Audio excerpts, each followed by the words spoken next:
Partir une entreprise, c'est négocier avec l'inconnu. T'accumules les années de travail et t'en viens à apprivoiser le métier. Et un jour, tous tes efforts sont récompensés. Robert Bernard, c'est 70 ans à votre service pour que vous preniez la route en sécurité, en tout temps. C'est 17 succursales, 400 employés qui s'occupent de vous partout en province. Robert Bernard, une entreprise locale, maintenant leader au Québec. Festidrag.tv, votre émission de sport motorisé tous les lundis 20h à Télémac et sur la page Facebook de Festidrag. Festidrag.tv, c'est un road trip nord-américain de sport motorisé. C'est aussi du stock car, de l'accélération, de la drift, du dirt, de la moto et les plus belles expositions d'auto en Amérique. Tous les lundis 20h à Télémac et sur la page Facebook de Festidrag. Festidrag.tv est présenté par Rousseau Metal, Silverwax, Prolon Control et Choix Radio X. Vous êtes tanné de votre vieux bazou et vous voulez du changement? Richard Auto, c'est l'endroit idéal pour trouver votre nouvelle voiture.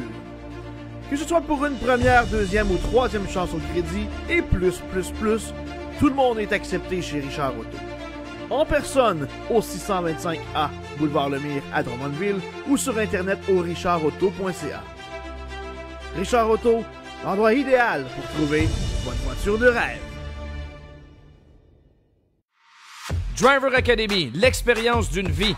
Viens prendre le volant d'une vraie voiture de course sur terre battue. Vitesse, dérapage, adrénaline, tout est au rendez-vous pour te faire vivre une journée mémorable. Forfait de 30 et 50 tours de disponible, ainsi que la possibilité de former des groupes corporatifs. Nous avons également la formation pour apprentis à l'Autodrome Grand Bay. Tous les détails sur driveracademy.com.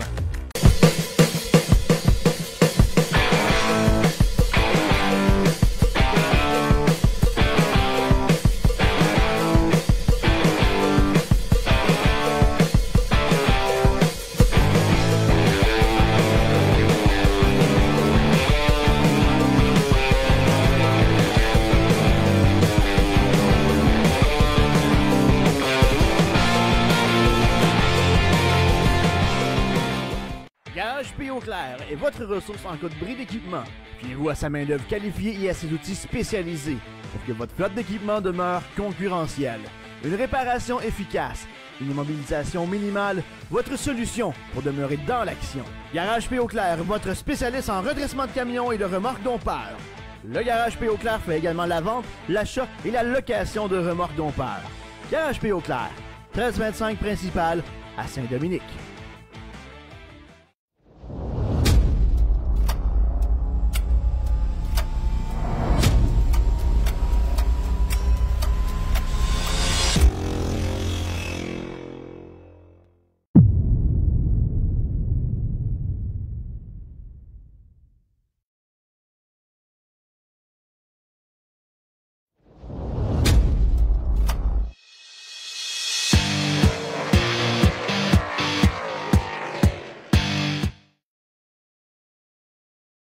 On est de retour à cette semaine aux courses. On vous a beaucoup parlé depuis le début de l'émission de ce qui s'est passé à Cornwall Motor Speedway pour le Fall Showdown.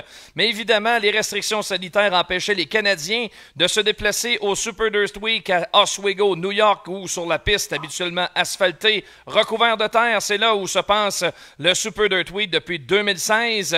Et maintenant, on a eu notre propre gros événement de course en raison de la pandémie. Qu'en sera-t-il pour le futur? Ça, c'est la grande question. Par contre, beaucoup d'intérêt sur ce qui s'est passé du côté de Oswego. Et qui d'autre que mon très bon ami, l'annonceur Shane Andrews, qui est en notre compagnie ce soir. My friend Shane, how are you doing?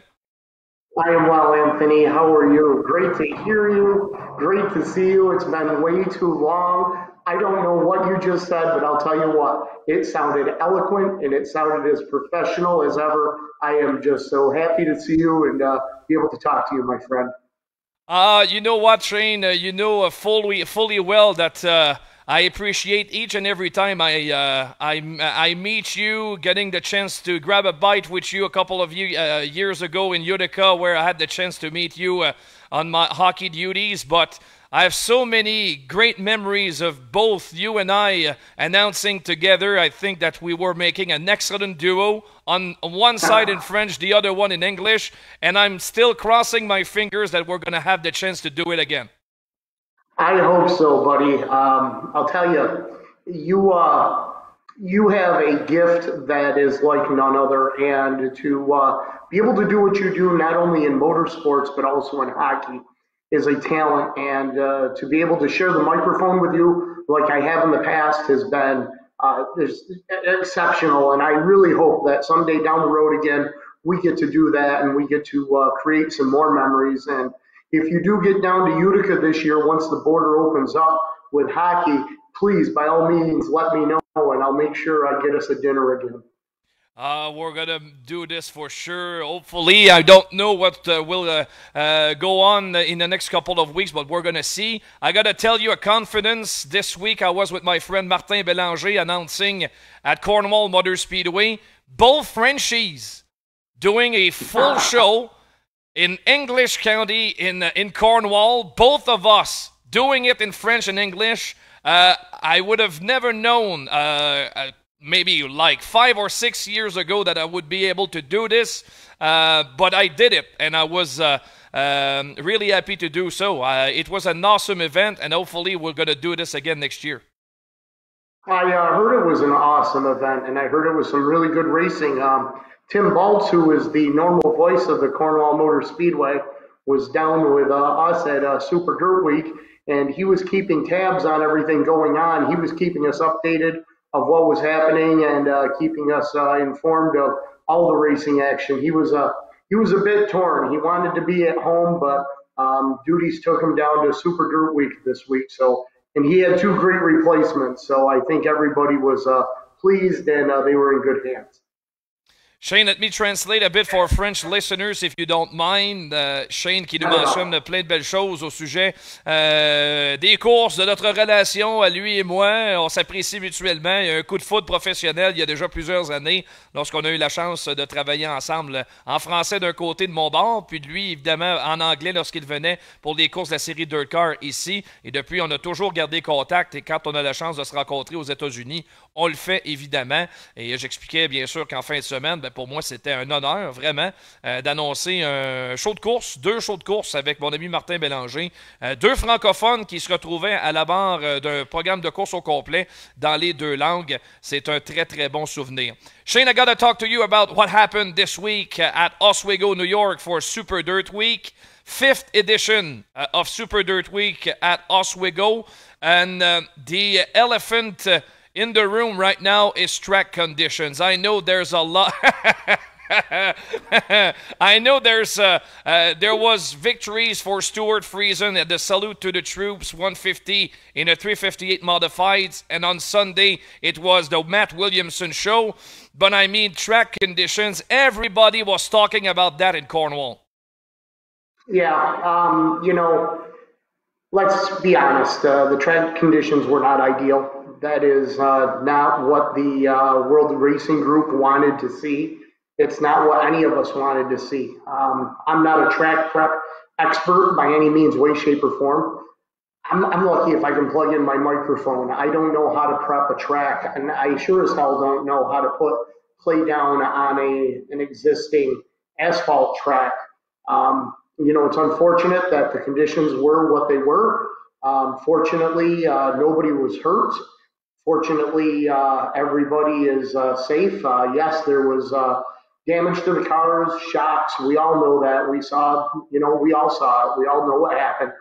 We don't need to beat a dead horse by any means, way, shape, or form. It's not the intent of by any means, way, shape, or form of World Racing Group to have that kind of track condition. It is what it is. There's not much anybody can say. They went out, the drivers went out and raced, they went out and competed, and fortunately, like I said, nobody got hurt and everybody was safe at the end of the day. And I'll be honest with you, the race itself was entertaining. I thought the race was entertaining. Both races, all races actually had their moments of entertainment and everything. And it's unfortunate, but you learn from it. You move on and you try to do better next time. Let's go back to 2016, the first year that we had Super Dirt Week at Oswego. It wasn't ideal track conditions, but the following year, 17, 18, and 19, we had good racetracks and we had good races. I don't think it should deter anybody from wanting to come back to Dirt Week.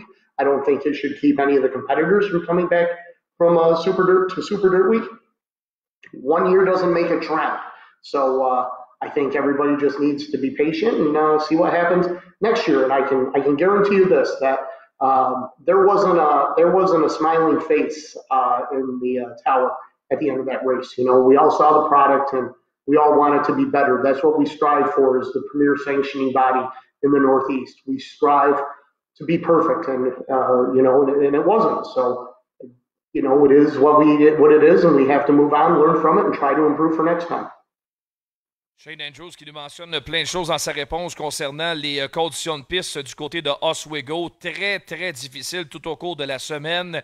Mentionne évidemment que ce n'était pas du tout l'intention de Dirt Car de se retrouver avec des conditions de piste comme telles. On se remémore 2016, la première édition. C'était très similaire à ce qu'on a vu cette année, mais par la suite, les deux éditions suivantes, excluant bien sûr celle de 2020 qui n'a pas eu lieu en raison de la pandémie, ben, tout s'était très bien passé quand même selon les conditions de piste. Alors, une année ne fait pas nécessairement la règle et à la fin me dit qu'il n'y avait personne dans la tour chez Dirt Car qui avait le sourire au visage après la fin de semaine. Tout le monde est bien conscient du problème et on va tout faire pour que l'an prochain, cette situation-là ne se reproduise pas. You were talking about the smiles in the tower after the racing event. I fully understand that nobody wants to see thrash race car. You want to see the best competition possible, and eventually the winner takes all, and it's the best man that there was on the track that wins the race. They are already committed to race again in 2022 in Oswego. They made an announcement on Thursday, so we're going to be there next year. Hopefully, with the pandemic and the border restrictions, hopefully we'll be in Oswego. But does anything change after what happened this year for next year? Well, I think from the pageantry side, it's going to be the 50th edition of Super Dirt Week, and I think you're going to see it's going to be a great celebration, the 50th event of Super Dirt Week. I think that is something that is to be looked forward to. As far as speaking of the track conditions or anything, like I said, I'm not a track prep guy. I don't know what they're going to do different. I don't put the clay down. I don't know. But like I said, you know, we weren't smiling at the end of that event. You know, as an organization, it was, you know, we want the best. We want the best for everybody, and you know, you learn from it. You plan. You try to work things out, and I can guarantee you, the people at World Racing Group are already working on making it better for next year. One thing is for sure, Shane, there's not many other solutions than racing at Oswego if you want to make a great show with a lot of spectators in the stands. I mean, in central New York, there's no other facility than Oswego right now that can hold that kind of event. You can watch anything you want on the World Wide Web. You won't find anything close or remotely close from Oswego, New York, and the grandstands that they are having there. They can maybe put, I mean, 10,000 spectators there. So that's a lot of people going to the races. So there's nothing else. I mean, if you want to hold a big event, you need to race at Oswego. Yeah, absolutely. You know, World Racing Group and the city of Oswego and Oswego Speedway are committed to Super Dirt Week, as you already said. You know, plans are already in place for 2022. You know, and you need a facility that can hold over 300 race cars. You know, thousands of campers, and accommodate the race fans, and not only accommodate them with the camping, but also the availability of restaurants, hotels, stores, retail outlets, to be able to do something during the day or night or whenever they so choose to have those amenities at their hands. You know, and so it's a partnership that is together, and look forward to being part of it for many years to come.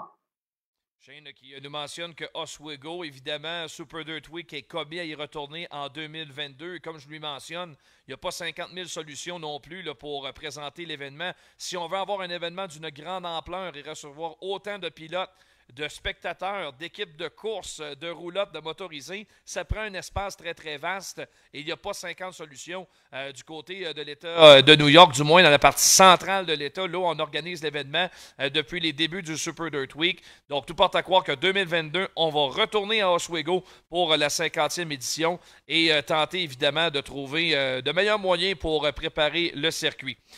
I think the biggest point of this weekend, Shane, is that the big checks are going back to Canada this week, with Stuart Friesen winning on on Saturday night, and on the next night, Matt Williamson, both Canadians that are bringing back home those checks. I know Stuart is living in the U.S. right now, but that's not the case for Matt Williamson. So there's going to be a lot of U.S. currency dispensing around in St. Catharines, Ontario. Yes, there is, and this goes back, the previous week when he won 20 grand at Fulton Speedway for the Outlaw 200, and then on Tuesday night he wins at Brewerton for the Super Dirt Series. That's another 10,000, so that's 30. Then he won two 358 races in a row. That's 4,000 each, so that's 38,000, and then put 50,000 in his pocket for Sunday. That's 88,000, and if my powers of deduction calculator right, I think that's over 135,000 Canadian that he's taking back, but it's not a bad payday. And I'll tell you what, Money Matt lived up to his name this week, and he drove a great race every race. I mean, he finished second on Saturday night, so that's no small chunk of change that he took home. And he drove a good race. There it is right there. He drove a great race on Sunday. He was smart about what he did, as was anybody that was out on the track, and hit the right spots and kept his car clean, and it paid off for him. What's impressive in Matt Williamson's case, Shane, is that it seems the switch goes on when there's a lot of money on the line, and I think his nickname of Money Matt Williamson suits him really, really well, because for a couple of years now, he's been amazing in long-distance races. Oh, absolutely. I mean, goodness. He won the 200 the last time we were in Oswego in 2019. He won the Centennial race, $100,000 down at Orange County Fair Speedway. He's won the Super Dirt Car Series title. He's a talent. He really is. And no different than Matt Shepard, Stuart Friesen, Brett Hearn, or Billy Decker. He knows these cars in and out, from back to front, side to side, and every component in between. It's not just getting the car and driving. He knows those cars. He knows the field. He knows what he needs to have. And when he has it, he is spot on. Shane Andrews qui nous parle justement du rendement de Matt Williamson dans les courses de longue distance. C'est absolument extraordinaire. On dirait qu'à chaque fois qu'il se retrouve dans une course payante, on dirait qu'une lumière qui s'allume. Il est très, très performant. En fait, la nomenclature, Shane, de ces grosses courses, moi, j'avais assisté à la course du Centennial à Middletown il y a quelques années. 2 fois consécutives, il va remporter le Super 50 000 $ américains, la grosse course de l'année. Puis vous avez vu justement le détail de sa semaine du côté du Super Dirt Week, absolument incroyable. 124 000 $, 125 000 même dollars canadiens engrangés par Matt Williamson. Évidemment, il ne ramène pas tout ça chez lui, mais il y en aura quand même une bonne partie qu'il aura dans ses poches et c'est pleinement mérité pour Matt Williamson. I got to talk to you about the biggest controversy of the week, the crash between Peter Britton and Tyler Dipple. I want to take your perspective about that accident between these two. They were running for the first place in the later stages of the 200 on Sunday afternoon. Dipple clearly, and I think accidentally, entered contact with Britton. But, I mean, I can understand why the Australian driver is pretty pissed off right now. Oh, I'd be pissed too. I mean, you're leading the biggest race of the year and you get knocked out and thrown out to the wall. I'd be mad too. Listen, we can sit here and point fingers all day. He said he did this, he did that, but hard racing. That's the fortunate thing about being the announcer is I don't have to make those calls, plain and simple. I called the race the way that I saw it.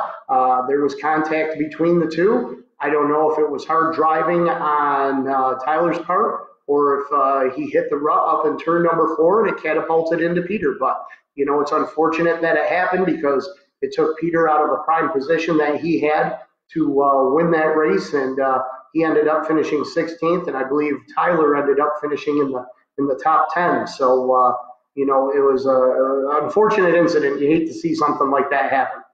We're going to see right now the images of the crash between Britton and Dipple on the outside of turn number 2. Hard crash into the wall for the 21A car of Britton, and Dipple afterwards would need to go back to the pit area for a flat tire. So both of them, Shane, wound up penalized with that crash, and it opened the door for Williamson to get the checkered flag. Yeah, it did ultimately. I think Peter Britton had the best race car on the day, you know, but his finish doesn't show it.